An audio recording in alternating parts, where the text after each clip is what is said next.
नमस्कार दोस्तों, स्वागत है आपका एक बार पुनः आपके अपने YouTube चैनल आलोक क्लासेज में। आज के इस अंक में मैं आपके लिए लेकर आया हूं 8वें वेतन आयोग से संबंधित ताज़ा अपडेट।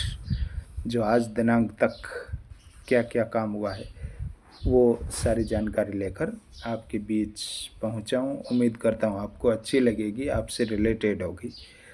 जो साथी पहली बार मेरे इस चैनल पे आ रहे हैं वे प्लीज़ इस चैनल को सब्सक्राइब कर लें और वीडियो को लाइक करना। यदि कोई आपके मन में प्रश्न है तो कमेंट बॉक्स में टिप्पणी ज़रूर छोड़ना। 8वां वेतन आयोग क्या है, सबसे पहले देखिए। 8वां वेतन आयोग भारत में प्रस्तावित एक आयोग है जिसका उद्देश्य सभी केंद्रीय कर्मचारियों सीजीई से तात्पर्य सेंट्रल गवर्नमेंट एम्प्लॉय के वेतन भत्ते और पेंशन संबंधी लाभों को संशोधित करना, ये होगा इसमें। इसके बाद चलिए आगे। 8वें केंद्रीय वेतन आयोग के लागू होने से न केवल सरकारी कर्मचारियों को लाभ होगा बल्कि सैन्य कर्मियों और पेंशन भोगियों को भी लाभ होगा। 8वें सीपीसी के लागू होने से कर्मचारियों के विभिन्न समूहों के वेतन के बीच असमानता समाप्त हो जाएगी और उन्हें मुद्रास्फीति से निपटने में भी मदद मिलेगी।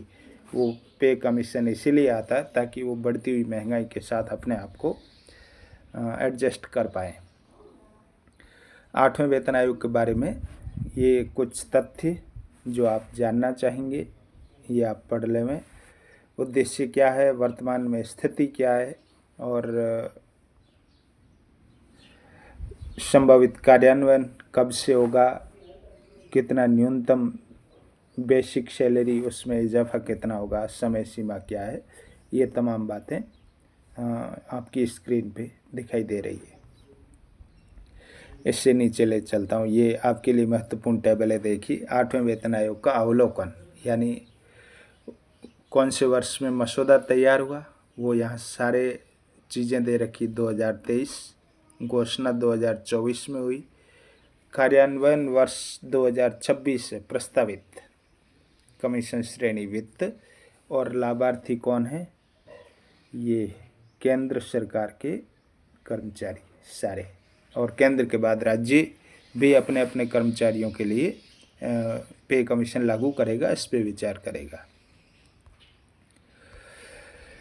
अब 8वें वेतन आयोग के अनुसार वेतन और पेंशन की गणना जो जानना जरूरी है आप, क्योंकि हम गणना किस तरह होगी, हमारा कितना वेतन बढ़ेगा, वो तमाम चीज़ें इस पे डिपेंड करती है, इसलिए मैं इसको पढ़ लेता हूँ। 8वें वेतन आयोग के अनुसार वेतन और पेंशन की गणना कैसे की जाएगी, इसकी प्रक्रिया ये देखिए। फिटमेंट फैक्टर 2.86, हालांकि 2.86 की संभावना थोड़ी कम है। न्यूनतम वेतन स्तर 2.86 यदि लागू हुआ तो 18,000 से बढ़कर 34,000 रुपये होगा। 2.86 से तो ज़्यादा होता है, लेकिन इसकी पूरी संभावना है 1.9 के आसपास। यदि फिटमेंट फैक्टर रहता है तो 34,560 रुपये न्यूनतम वेतन हो जाएगा। अधिकतम वेतन 2.5 लाख रुपये अभी जो है वो बढ़कर 4.8 लाख रुपये किया जा सकता है। और पेंशन की गणना के लिए यूपीएस के अंतर्गत परिवर्तन किए जाएंगे और 2029 तक लागू होने वाले 20% डीए, बाद में डीए बढ़ता रहेगा। 50% पेंशन फॉर्मूले के अनुसार लेवल 18 के कर्मचारियों को 2,88,000 रुपये और लेवल 1 के कर्मचारी को 20,736 रुपये पेंशन भी मिल सकती है। ये तो थी महत्वपूर्ण बातें। पुनः स्मरण करवा दो, बिना स्किप की वीडियो को पूरा देखेंगे तो आपसे रिलेटेड कई बातें आपको मिलेगी पढ़ने के लिए। 8वें वेतन आयोग के तहत वेतन वृद्धि कितनी हो सकती है, अनुमानित वो है 25% से 35% तक।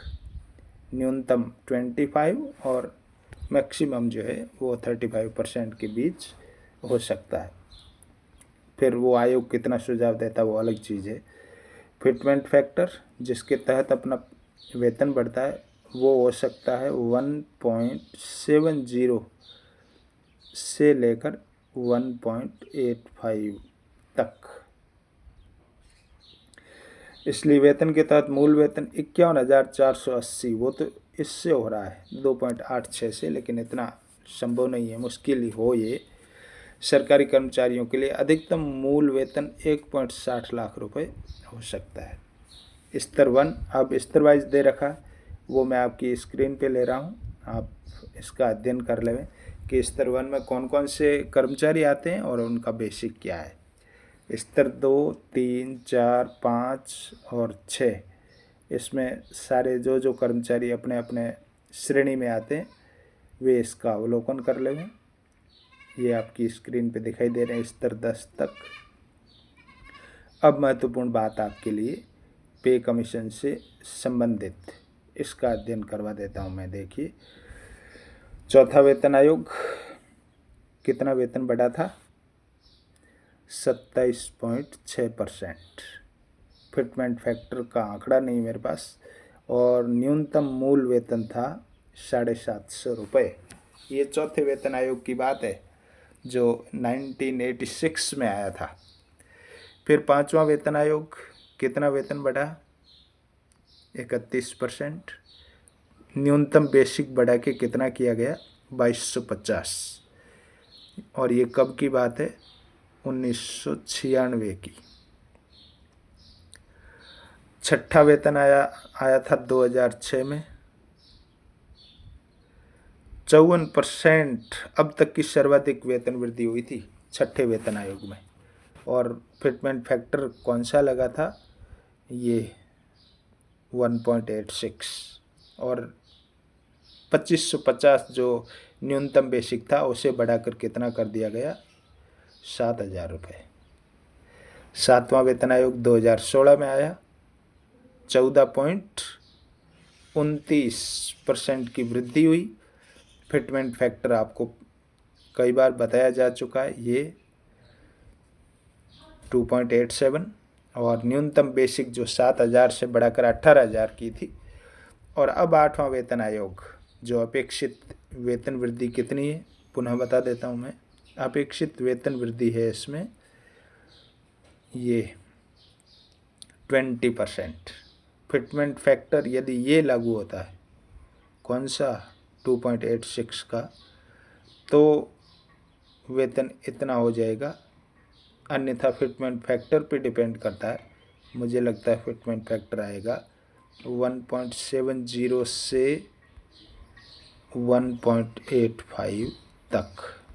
अब अपने अपने बेसिक जो वर्तमान आपका है उसको इन आंकड़ों से गुणा कर लेना, आपका नया बेसिक निकल कर आ जाएगा। ये था आठवें वेतन आयोग से संबंधित गणित, मोटा मोटा जो मैंने आप तक पहुंचाने का प्रयास किया। कैसा लगा मेरा वीडियो कमेंट बॉक्स में टिप्पणी करना और वीडियो को लाइक ज़रूर करना। और यदि पहली बार आप मेरे चैनल पे आए तो प्लीज़ चैनल को सब्सक्राइब ज़रूर कर लेना, ताकि इस तरह के और वीडियोज़ और जानकारी आप तक सबसे पहले पहुंचती रहे। धन्यवाद।